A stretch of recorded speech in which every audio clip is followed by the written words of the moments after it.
இது யாரோட நம்பர்? கௌதம், ஒருவேளை இது பைரவி மேடமோட நம்பரா இருக்குமோ? செக் பண்ணிடுவோம். அஞ்சலிக்கு இருக்கிற ஒரே லேடி கூட்டாளி அவங்க தானே? கால் பண்ணி பார்க்கலாம்.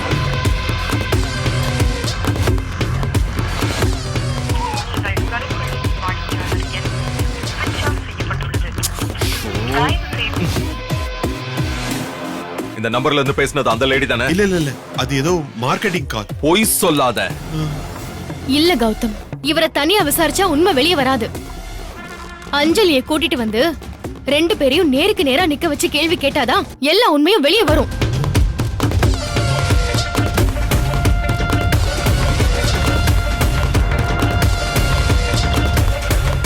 ஹலோ அன்புராஜ், நான் ஒரு நம்பரை உங்களுக்கு அனுப்புறேன். இப்போ அது யாரோட நம்பர்னு ட்ரேஸ் அவுட் பண்ணி சொல்ல முடியுமா? யா, தேங்க்யூ.